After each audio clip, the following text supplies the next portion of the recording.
Hello student, তোমাদের প্রত্যেককে welcome. Class 11 computer application semester 1 এর আজ আরো একটি মডেল সেট নিয়ে আলোচনা করব। প্রথম প্রশ্ন আমরা যদি দেখি, টাচ স্ক্রিন মনিটর হলো, তাহলে টাচ স্ক্রিন মনিটর হলো একটি ইনপুট ও একটি আউটপুট ডিভাইস, একটি ইনপুট ও একটি আউটপুট ডিভাইস। ক্যাচ মেমোরি কোথায় অবস্থান করে? ক্যাচ মেমোরি র্যাম এবং প্রসেসরের মধ্যবর্তী স্থানে, অর্থাৎ র্যাম এবং সিপিইউ এর মধ্যবর্তী স্থানে অবস্থান করে ক্যাচ মেমোরি। কম্পিউটার সিস্টেমের গুরুত্বপূর্ণ উপাদান, মানে যেটা ছাড়া কম্পিউটার আর চলবে না। কম্পিউটার থাকতে গেলে একটা ইনপুট ডিভাইস থাকতে হবে, আউটপুট ডিভাইস থাকতে হবে, স্টোরেজ ডিভাইস। মানে কম্পিউটার সিস্টেমের একটা গুরুত্বপূর্ণ উপাদান হলো সবগুলি। একটা কলাম ম্যাচিং এর কথা বলা হয়েছে। কলাম ম্যাচিং কি? বাম স্তম্ভের সঙ্গে ডান স্তম্ভ। ক্যাট ক্যাটের সাহায্যে আমরা কি করি? ক্যাটের সাহায্যে আমরা ফাইলের বিষয়বস্তু প্রদর্শন করি। এমডির সাহায্যে কি করে? ডিরেক্টরি তৈরি করে। নতুন করে ডিরেক্টরি তৈরি করতে গেলে এমডি কমান্ডের সাহায্যে আমরা করব। আরডি কমান্ডের সাহায্যে আমরা ফাঁকা ডিরেক্টরি মুছে ফেলতে সাহায্য করে। এমভি কমান্ডের সাহায্যে ফাইলের ডিরেক্টরি স্থানান্তর করে, অর্থাৎ 1b 2a 1b 2a 3d 4c, option B. Multi processing operating system হচ্ছে সোলারিস, এছাড়াও হয় ইউনিক্স, লিনাক্স। 6 নম্বর প্রশ্ন, নিচের কোনটি সিস্টেম সফটওয়্যার? তাহলে আমরা সিস্টেম সফটওয়্যারে যদি ছকটা দেখি, সিস্টেম সফটওয়্যারের মধ্যে অপারেটিং সিস্টেম এবং ল্যাঙ্গুয়েজ প্রসেসরের মধ্যে পড়ছে ট্রান্সলেটর। তাহলে এইখানে যে আমার অপশনটা আছে, এইখানে যে অপশন দেখতে পাচ্ছি, ওয়ার্ড প্রসেসর হবে নি, স্প্রেডশিট হবে নি, ডেটাবেস সিস্টেম হবে নি, তাহলে ট্রান্সলেটর এক ধরনের সিস্টেম সফটওয়্যারের মধ্যে যে ল্যাঙ্গুয়েজ প্রসেসর আছে তার একটি ভাগ হলো ট্রান্সলেটর। জিইউআই এর জন্য কোন বৈশিষ্ট্যটি সত্য নয়? এখানে সত্য নয় জানতে চেয়েছে। পয়েন্টিং ডিভাইস ব্যবহার করা হয়। জিইউআই হচ্ছে গ্রাফিক্যাল ইউজার ইন্টারফেস, যেটা আমরা পয়েন্টিং ডিভাইস ব্যবহার করে করতে পারি। গ্রাফিক্যাল ইন্টারফেসের কাজ করা সহজ নয়, এটা নয়টা হবে নি, কাজ করা সহজ। শুধুমাত্র কমেন্ট ব্যবহার করে কাজ করা হয়, এটি ভুল। কমেন্ট ব্যবহার করে কাজ করা হয় সিইউআই, কমেন্ট ইউজার ইন্টারফেস বা character user interface, MS DOS. Menu ভিত্তিক সুবিধা প্রদান করে, এটিও ঠিক। তাহলে সত্য নয় হচ্ছে শুধুমাত্র কমেন্ট ব্যবহার করে কাজ করা যায়। 8 নম্বর প্রশ্ন, কম্পিউটারে বিভিন্ন ভাষা সাপোর্টের জন্য কোন কোডটি ব্যবহৃত হয়? বিভিন্ন ভাষা সাপোর্টের জন্য কোডটি ব্যবহৃত হয় ইস্কির সাহায্যে আমরা বিভিন্ন কোড ব্যবহার করি। 9 নম্বর প্রশ্ন, এক্সেস 3 কোড কি? এক্সেস 3 একটা নন ওয়েটেড কোড। তাহলে এক্সেস 3 কোডের কি হবে? একটি প্রকৃত বাইনারি, তার সঙ্গে কি 1 1, অর্থাৎ 3 যোগ, মানে প্রত্যেকটি সংখ্যার সঙ্গে 3 যোগ। এখানে যেহেতু বাইনারি সংখ্যা বলেছে, তাই বাইনারিতে যদি আমরা 3 কে কনভার্ট করি 1 1 হয়, তাহলে একটি প্রকৃত বাইনারির সঙ্গে 1 1 যোগ। টুস কমপ্লিমেন্ট, তাহলে টুস কমপ্লিমেন্ট 10 নম্বর প্রশ্নে যে টুস কমপ্লিমেন্টে দিয়েছে, টুস কমপ্লিমেন্ট করার আমরা নিয়ম জানি, ওয়ান্স কমপ্লিমেন্ট প্লাস 1, অথবা আমরা যেটা বলে জানি যে আমি আগের সেটেও বলে এসেছি, ডান দিক থেকে যাব, যতক্ষণ না 1 পাই লিখে লিখে যাব, যেই 1 পাবো তার পরবর্তী সংখ্যাগুলোকে চেঞ্জ করে দেবো, 0 থাকলে 1, 1 থাকলে 0।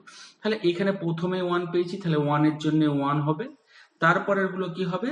চেঞ্জ হয়ে যাবে, 0 থাকলে 1, 1 থাকলে 0, অর্থাৎ 1 1 0 1 0 1 1 0 1 0 সি।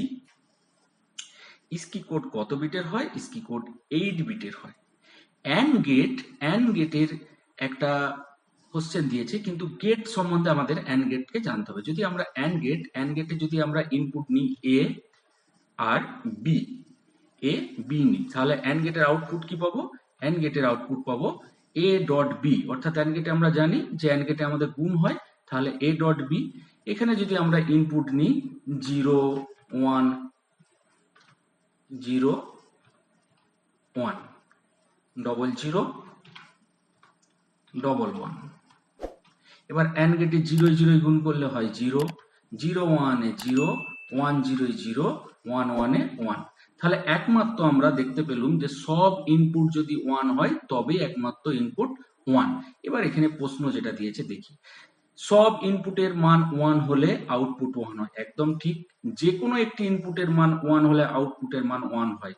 দেখছি যে কোনো একটা ইনপুটের মান 1 হলে আউটপুট কি হচ্ছে 0, কিন্তু যখন দুটো ইনপুটের মানই 1 তখনই একমাত্র আউটপুট 1। সব ইনপুটের মান 0 হলে আউটপুট 1 হয়, একদম ভুল।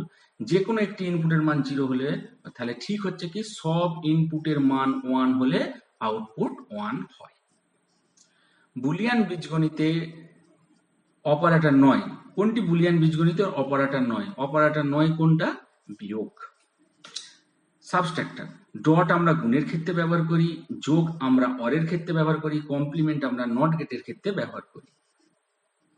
14 নম্বর প্রশ্ন, ক্যানোনিক্যাল ফর্ম। ক্যানোনিক্যাল ফর্ম হচ্ছে product of sum, sum of product উভয়। প্রোডাক্ট অফ সাম ও sum of product, option C A B উভয়। x প্লাস ওয়াই সমান ওয়াই প্লাস এক্স হলো বুলিয়ান বীজগণিতের কোন লয়ের মধ্যে পড়ছে? এটা হচ্ছে কমিউটেটিভ লয়ের মধ্যে পড়ছে। 16 নম্বর প্রশ্ন। 16 নম্বর প্রশ্ন কি বলছে? কোন প্রোগ্রামিং ল্যাঙ্গুয়েজ লেখা প্রোগ্রামকে বলা হয়? তাহলে প্রোগ্রামিং যে ল্যাঙ্গুয়েজে প্রোগ্রাম লেখা হয় তাকে বলা হয় সোর্স কোড, তাকে বলা হয় সোর্স কোড। সেটি ট্রান্সলেটরের দ্বারাই অবজেক্ট কোডে পরিবর্তিত হয়। সেটা ট্রান্সলেটর দ্বারা কিসে পরিবর্তিত হয়? অবজেক্ট কোডে পরিবর্তিত হয়। ড্যাশ হলো একটি কন্ট্রোল স্টেটমেন্ট, কন্ট্রোল স্টেটমেন্ট হলো ইফ এলস, কন্ট্রোল স্টেটমেন্ট হলো ইফ এলস। 18 নম্বর প্রশ্ন কি বলছে? কম্পিউটার একটি প্রোগ্রামকে এক্সিকিউশনের ধাপগুলি সাজিয়ে লেখো। তাহলে কম্পিউটার একটা প্রোগ্রামের যদি এক্সিকিউশন ধাপ, তাহলে কি করব? প্রথমে সোর্স কোড অর্থাৎ প্রোগ্রামটা লিখবো, সেটা ট্রান্সলেট করব, তারপর সেটা অবজেক্ট কোড তৈরি হবে, তারপর প্রোগ্রামটাকে এক্সিকিউট করবে। 2 4 3 1, সোর্স কোড ট্রান্সলেট করা, অবজেক্ট কোড তৈরি, প্রোগ্রাম এক্সিকিউট করা। 2 4 3। একটি সমস্যাকে ধাপে ধাপে সমাধান করার প্রক্রিয়াকে কি বলে? একটি সমস্যাকে ধাপে ধাপে সমাধান পদ্ধতিকে বলা হয় অ্যালগরিদম। ধাপে ধাপে কি বলা হয়? অ্যালগরিদম। একটা বিবৃতিমূলক প্রশ্ন, কিন্তু বিবৃতিমূলক প্রশ্ন থেকে আমাদের জানতে চাই ট্রু বা ফলস। কম্পাইলার সমগ্র সোর্স কোডকে একবারে অবজেক্ট কোডে রূপান্তরিত করে। কম্পাইলার কি? কম্পাইলার এক ধরনের ট্রান্সলেটর। আমরা জানি হাই লেভেল ল্যাঙ্গুয়েজকে মেশিন ল্যাঙ্গুয়েজে পরিবর্তন করে। তাহলে কি বলছে? সোর্স কোডকে একবারে অবজেক্ট কোডে পরিবর্তন করে, একদম ঠিক। ট্রান্সলেটর অবজেক্ট কোডকে সোর্স কোডে রূপান্তরিত করে, ভুল। ট্রান্সলেটর কি করে? সোর্স কোডকে অবজেক্ট কোডে পরিবর্তন করে। অ্যাসেম্বলি ল্যাঙ্গুয়েজ হলো একটি হাই লেভেল ল্যাঙ্গুয়েজ, ভুল। অ্যাসেম্বলি ল্যাঙ্গুয়েজ হলো একটি লো লেভেল ল্যাঙ্গুয়েজ।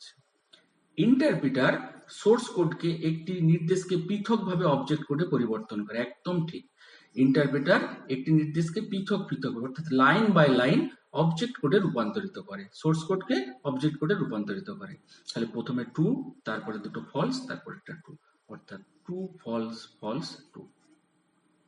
21 নম্বর প্রশ্ন, ফ্লো চার্টের স্টার্ট এবং স্টপের জন্য কোন সিম্বলটি ব্যবহার করা হয়? ফ্লো চার্টের স্টার্ট এবং স্টপের জন্য উপবৃত্ত চিহ্ন ব্যবহার করা হয়। সামান্তরিক চিহ্ন ইনপুট আউটপুটের জন্য ব্যবহার করা হয়, রম্বস ডিভিশনের জন্য ব্যবহার করা হয়, আর রেক্ট্যাঙ্গেল প্রসেসের জন্য ব্যবহার করা হয়। 22 নম্বর প্রশ্ন, রিকারসিভ প্রোগ্রামের কোডের পুনরাবৃত্তি করা হয়। তাহলে রিকারসিভ প্রোগ্রামের কোডের পুনরাবৃত্তি হয়, ঠিক। রিকারসিভ প্রোগ্রামে লুপের ব্যবহার আবশ্যক নয়, একদম ঠিক। তাহলে বিবৃতি এ সঠিক, বিবৃতি বি সঠিক, কিন্তু বিবৃতি বি এর সঠিক কারণ নয়। নিম্নলিখিত কোনটি অ্যাসেম্পটিক নোটেশন? অ্যাসেম্পটিক নোটেশন আমরা 3 প্রকার জানি, big O, big omega, big theta. Big O worst কেসের জন্য ব্যবহার করা হয়, বিগ ওমেগা বেস্ট কেসের জন্য ব্যবহার করা হয়, বিগ থিটা এভারেজ কেসের জন্য ব্যবহার করা হয়। তাহলে এখানে নোটেশন 9 বলেছে, big beta. Object oriented programming language নয়, অবজেক্ট ওরিয়েন্টেড প্রোগ্রামিং যেখানে ক্লাস অবজেক্ট এসব মেনে চলে, ইনহেরিটেন্স এসব মেনে চলতে হয়, সেটা অবজেক্ট ওরিয়েন্টেড প্রোগ্রাম। আমরা জানি সি অবজেক্ট ওরিয়েন্টেড প্রোগ্রাম নয়। নিমোনিক কোড দেখা যায় ড্যাশে, নিমোনিক কোড দেখা যায় অ্যাসেম্বলি ল্যাঙ্গুয়েজ। অ্যাসেম্বলি ল্যাঙ্গুয়েজ হচ্ছে কি হাই লেভেল ল্যাঙ্গুয়েজ এবং লো লেভেল ল্যাঙ্গুয়েজের মধ্যবর্তী ল্যাঙ্গুয়েজ। অ্যাসেম্বলার কি করে? অ্যাসেম্বলি ল্যাঙ্গুয়েজকে মেশিন ল্যাঙ্গুয়েজে পরিবর্তন করে। এই কোশ্চেনটি কোনরূপ একটু প্রবলেম আছে। এক্সেলের ডেটা আইটেম হিসেবে নিম্নোক্ত প্রকাশ করা হয়, যদি এরকম থাকে তাহলে উত্তর নেম এরর হিসাবে হওয়া উচিত আমার হিসাবে। এই কোশ্চেনের মধ্যে কোনো একটু প্রবলেম, ডেটার প্রবলেম আছে। নেক্সট কোশ্চেনে চলে যাব।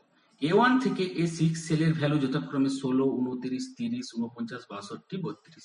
কাউন্ট ইফের সাহায্যে A1 থেকে A6 এর মধ্যে করলে গ্রেটার দেন যদি 30 করি তাহলে এর উত্তর কত হবে? তাহলে আমি এটা যদি তোমাদের একদম এক্সেলে যদি সলভ করে দিই তাহলে দেখতে পাবে এখানে ডেটাগুলো নিয়ে নিয়েছি একদম তোমাদের এ সেলে বলেছে, অর্থাৎ কলাম এ বলেছে, কলাম এ যদি আমি এইগুলোকে কনভার্ট করে দিই A1 থেকে A6, এবার যেটা কোশ্চেনে বলেছে equal to count if bracket open cell range A1 থেকে A6 double inverted comma greater then 30 bracket open. অর্থাৎ কাউন্ট ইফের কাজ কি? কাউন্ট ইফের কাজ হচ্ছে শর্ত অনুযায়ী কাজ করা। এখানে জানতে চেয়েছে গ্রেটার দেন 30 মানে 30-এর থেকে কতগুলো সংখ্যা বড় আছে। 30-এর থেকে সংখ্যা কতগুলো বড় আছে? 3টে, 1, 2, 3টে। দেখা যাক আমাদের উত্তর 3টাই কিনা।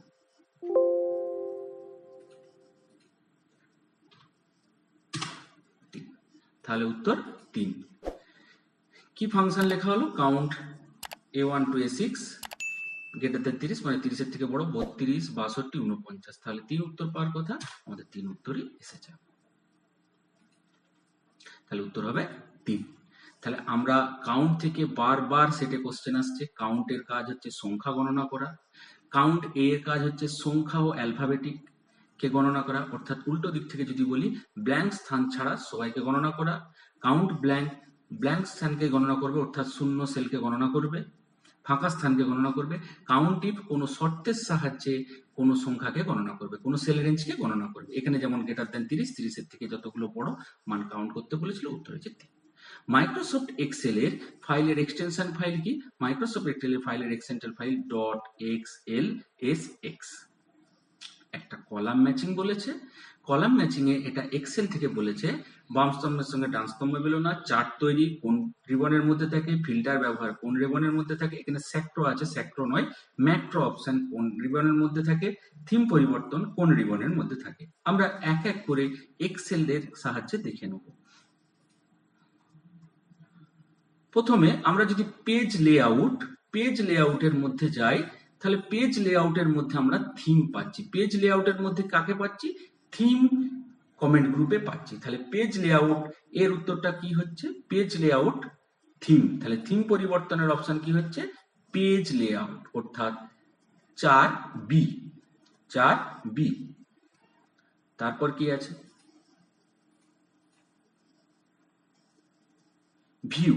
ভিউ থেকে আমরা কি পাচ্ছি? ভিউ থেকে আমরা ম্যাক্রো পাচ্ছি। ভিউ রিবন থেকে আমরা কি পাচ্ছি? ম্যাক্রো। তাহলে ভিউ কি হয়ে গেল? ভিউ হলো ম্যাক্রো। তাহলে ম্যাক্রো অপশন কোন থেকে পাচ্ছি? ভিউ। তাহলে 3 হয়ে গেল ডি, 3D। তারপরে আছে চার্ট এবং ফিল্টার।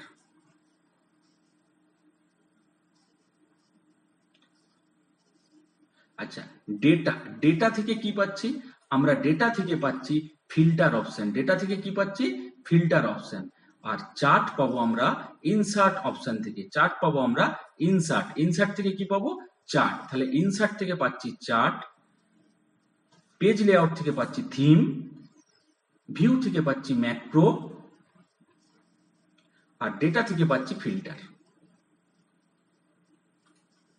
অর্থাৎ চার্ট তৈরি পাচ্ছি ইনসার্ট রিবন থেকে, ফিল্টার পাচ্ছি ডেটা রিবন থেকে, ম্যাক্রো অপশন থেকে পাচ্ছি ম্যাক্রো অপশন পাচ্ছি ভিউ রিবন থেকে, আর থিম পরিবর্তন পাচ্ছি পেজ লেআউট থেকে।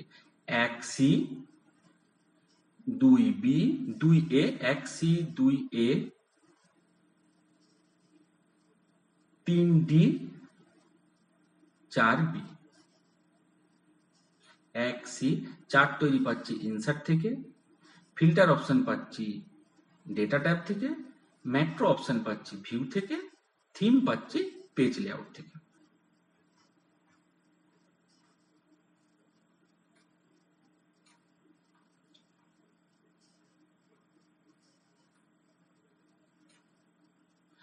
30 নম্বর প্রশ্ন, লাইন চার্ট এক ধরনের চার্ট, লাইন চার্ট এক ধরনের চার্ট। ওয়ার্কশিটের সব চার্ট টাইপ পরিবর্তন করা যায় না, ওয়ার্কশিটের সব চার্টের টাইপ পরিবর্তন করা যায় না, এটা ভুল। তাহলে বিবৃতি 1 সঠিক, বিবৃতি 2 সঠিক নয়। ড্যাশ হলো একটি টেক্সট ফাংশন, টেক্সট ফাংশন হচ্ছে আপার, টেক্সট ফাংশন হচ্ছে আপার। একটি নতুন কন্ডিশনাল ফরম্যাটিং নিয়ম প্রয়োগ করার জন্য কোন ট্যাবে ব্যবহার করব? হোম, হোম ট্যাব থেকে আমরা পাবো কন্ডিশনাল ফরম্যাটিং। 33 নম্বর প্রশ্ন, ড্যাশ মাইক্রোসফট এক্সেলের কোনো বৈধ ডেটা টাইপ নয়, ক্যারেক্টার কোনো মাইক্রোসফট এক্সেলের বৈধ ডেটা টাইপ নয়। 34 নম্বর প্রশ্ন, লেস দ্যান চিহ্নটি কোন ধরনের অপারেটর? লেস দ্যান চিহ্নটি লজিক্যাল অপারেটর। কোন ধরনের অপারেটর? Logical operator. 35 নম্বর প্রশ্ন, নিচের কোন চারটি সিঙ্গেল সিরিজের মানে সিঙ্গেল সিরিজ ডেটা উপস্থাপনের জন্য ভালো? লাইন চার্ট, লাইন চার্ট হচ্ছে সিঙ্গেল সিরিজের ডেটা উপস্থাপনের জন্য ভালো। 35টি কোশ্চেন নিয়ে আজকের সেটটি আলোচনা হয়ে গেল। নেক্সট কোনো দিন আবার কোনো সেট নিয়ে আলোচনা করব। ভিডিওটি ভালো লাগলে লাইক, শেয়ার, সাবস্ক্রাইব করবে। Thank you.